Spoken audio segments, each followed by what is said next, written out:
नमस्कार साथियों, आज एक बहुत ही महत्वपूर्ण टॉपिक को लेकर फिर से मैं आप लोगों के सामने उपस्थित हूँ।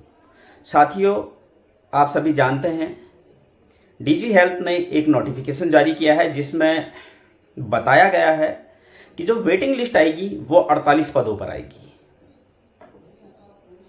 आप इस बात से कितना इत्तेफाक रखते हैं? क्या 48 पदों पर वेटिंग लिस्ट आनी चाहिए या कम पदों पर आनी चाहिए या ज़्यादा पदों पर आनी चाहिए? ये आपको भी एक बार कैलकुलेशन करना चाहिए। मुझे समझ में नहीं आता है कि 48 पदों पर वेटिंग लिस्ट किस हिसाब से निकल रही है। यह बात साथियों मैं इसलिए कह रहा हूं, अगर हम देखें स्वास्थ्य विभाग के 1564 पदों पर जो विज्ञप्ति आई थी उस पर अभी डीजी हेल्थ ने एक लिस्ट जारी की 40 लोगों की, और उसी में स्वास्थ्य विभाग के स्वास्थ्य महानिदेशक ने यह बताया कि 1354 पदों पर ही जो है नियुक्ति हुई है। जब 1354 पदों पर ही नियुक्ति हुई है तो 1564 पदों में से 1354 पद हम घटा लेते हैं तो 210 पद बच रहे हैं। साथियों, यह वीडियो मैं पहले भी बना चुका हूं, दोबारा से बना रहा हूं। 1564 पदों पर विज्ञप्ति आई, 1354 लोगों ने ज्वाइन किया। जब 1354 लोगों ने ज्वाइन किया तो जाहिर सी बात है 210 पद खाली हैं। उन 210 पदों में से 103 पद जो है वो क्षैतिज आरक्षण के हैं। आप 12 सितंबर 2023 को जो रिजल्ट आया था उसका पेज नंबर 2 पर पॉइंट नंबर 7 पढ़िए, उसमें सारी डिटेल दी हुई 103 पदों की। वो 103 पद जो है क्षैतिज आरक्षण के हैं, जिनको सरकार कह रही है कि इन पदों को हम भविष्य में जब कभी विज्ञप्ति आएगी तब भरेंगे, जिसको हमने कोर्ट में चैलेंज किया है। तो 210 में से 103 पद और हम कम कर देते हैं तो 107 पद बचते हैं। 210 में से 103 कम करेंगे तो 107 ही पद बचेंगे ना। अब 107 पदों में से हम अदर स्टेट के जो कैंडिडेट हैं, जिनको माननीय उच्च न्यायालय ने परमिशन दी थी फॉर्म भरने की, वो 25 लोग हैं। बार बार मैं इस चीज का जिक्र कर रहा हूं, वो सिर्फ 25 लोग हैं, वो सिर्फ 25 लोग हैं। साथियों, इस चीज का ध्यान रखिए। कोई भी अगर किसी तरह का भ्रम फैला रहा है तो किसी के कहने पर मत आइए। मैंने आरटीआई अपलोड की हुई है अपने चैनल पर, उस आरटीआई को आप देख सकते हैं, उसमें सारा डाटा दिया हुआ है। उनका नाम, उनका वर्तमान एड्रेस, उनका जो है स्थायी पता, और उनका क्या बोलते हैं, उनके पिता का नाम, ये सारी चीजें डिटेल दी हुई है। मात्र 25 लोग हैं, जिसमें से 21 लड़के हैं और 4 लड़कियां हैं। टोटल 25 लोग हैं। मोस्टली सभी लोग राजस्थान के हैं, कुछ एक लोगों को छोड़कर। तो साथियों, हमको यह देखना है कि जब 25 लोग बाहर के हैं तो 107 में से 25 लोगों को और कम कर देते हैं, 82 पोस्टें बच रही है। पिछली वीडियो में भी मैंने बताया कि 82 पोस्टों पर जो है वेटिंग लिस्ट आएगी, लेकिन मैं उसमें एक चीज बताना भूल गया था। 8 लोग ऐसे थे जो कि फर्जी प्रमाण पत्र बनाकर इस भर्ती प्रक्रिया में सम्मिलित हुए थे। उसमें से 2 लोग पकड़े गए थे, फिरोज खान और एक और व्यक्ति था। बाकी 6 लोगों के ऊपर कार्यवाही चल रही है। कब तक चलेगी पता नहीं। ऐसा क्या कार्रवाई चल रही है ये समझ में नहीं आ रहा है। डॉक्यूमेंट वेरिफिकेशन एकदम से हो जाता है, एलआईयू वेरिफिकेशन हो जाता है, पुलिस वेरिफिकेशन हो जाता है, सारे वेरिफिकेशन एकदम हो जाते हैं, लेकिन उनके ऊपर ऐसी क्या जांच चल रही है? ऐसा क्या उन्होंने किया है कि वो अभी तक जांच चल ही रही है? उनको क्यों बाहर नहीं किया जा रहा है? और मैं उत्तराखंड के हर एक मूल निवासी से यह बात कहना चाहता हूं कि आप लोग इस मुद्दे को लेकर आगे क्यों नहीं आ रहे हैं? भाई, बहुत बड़ा मुद्दा है, कोई इस पर बात करने को क्यों तैयार नहीं है? यह छोटा मोटा मुद्दा तो नहीं है।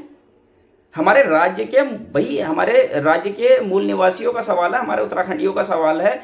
बाहरी राज्यों के लोग फर्जी प्रमाण पत्र बनाकर हमारे राज्य में नौकरियां हासिल कर रहे हैं और हम बिल्कुल ऐसे सो गए, कुंभकर्ण की नींद सोए हुए हैं। सब कुछ सामने है, उसके बाद भी हम उनका विरोध नहीं कर रहे हैं। कहीं ना कहीं सोचने की बात है ना। उनके अंदर इतनी हिम्मत है, वो बाहरी राज्यों से यहां आकर इतना बड़ा फ्रॉड कर रहे हैं। उनका आप जिगर देखिए कितना बड़ा है, उनकी हिम्मत देखिए। और हमें देखिए हम क्या कर रहे हैं, कुछ भी नहीं कर रहे हैं। हम डरे हुए हैं उन लोगों से। किस बात का डर है समझ में नहीं आ रहा है।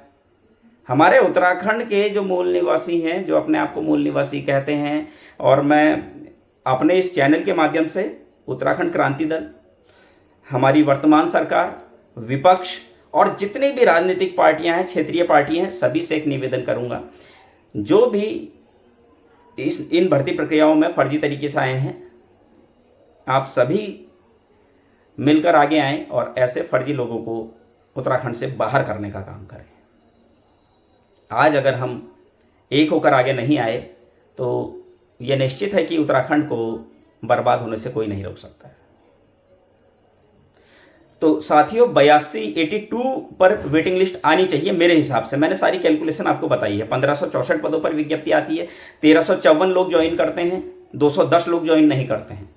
210 में से 103 लोग जो हैं क्षैतिज आरक्षण के हैं, तो 103 पद घटा देते हैं, 107 पद बचते हैं। 107 में से 25 अदर स्टेट के हैं, तो 82 पोस्टें बचती है। 82 पोस्टों में 8 लोग वो हैं जिनका जिक्र कहीं नहीं हो रहा है, जिनके ऊपर जांच ही चल रही है। तो 90 कैंडिडेट हैं जिन पर वेटिंग आनी अभी जरूरी है। 90 लोगों पर वेटिंग लिस्ट आएगी, ना कि 48 लोगों पर मेरे हिसाब से। कैलकुलेशन आप कर रहे हैं नहीं कर रहे हैं मुझे कुछ भी नहीं पता है। हमारे उत्तराखंड के मूल निवासी, हमारे उत्तराखंड के साथी, जितने भी मेरे भाई बहन हैं, जितने हमारे बेरोजगार नर्सिंग साथी हैं, उनको पता नहीं क्या हो गया है, वो इस मुद्दे को क्यों नहीं उठा रहे हैं, बाहरी राज्यों का विरोध क्यों नहीं कर रहे हैं, समझ में नहीं आ रहा है। मैं आपको बता रहा हूं, मेडिकल कॉलेज के 1455 पदों पर इतने बाहरी राज्यों के कैंडिडेट फर्जी तरीके से आने की कोशिश कर रहे हैं। हम आवाज़ नहीं उठाएंगे तो हमारा रोजगार वो आसानी से छीन लेंगे।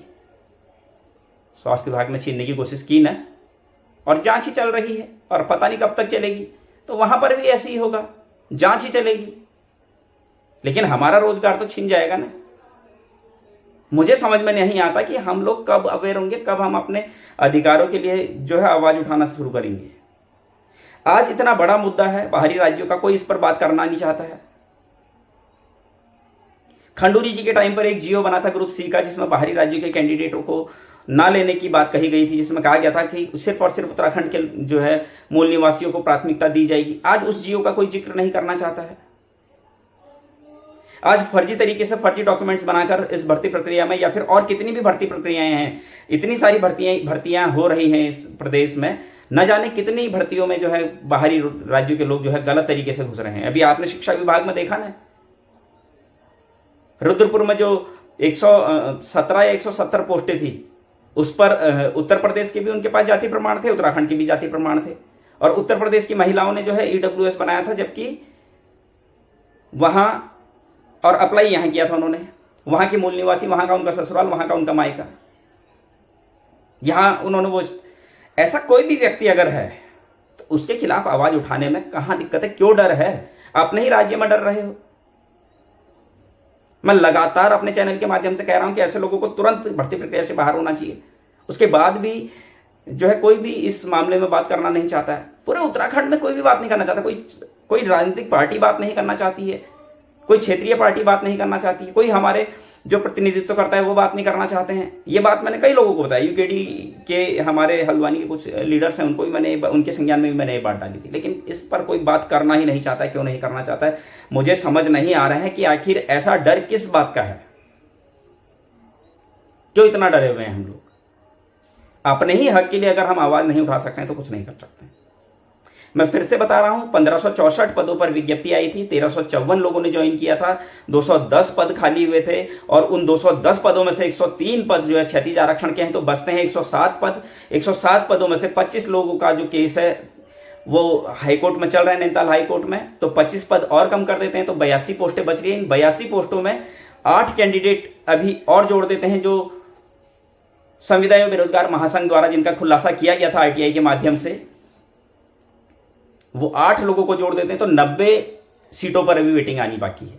और हम कह रहे हैं, अभी मैं देख रहा था एक नोटिफिकेशन देख रहा था जिसमें कहा गया है कि 48 पदों पर वेटिंग आएगी। 48 पर नहीं आएगी, 90 पदों पर वेटिंग लिस्ट आएगी मेरे हिसाब से।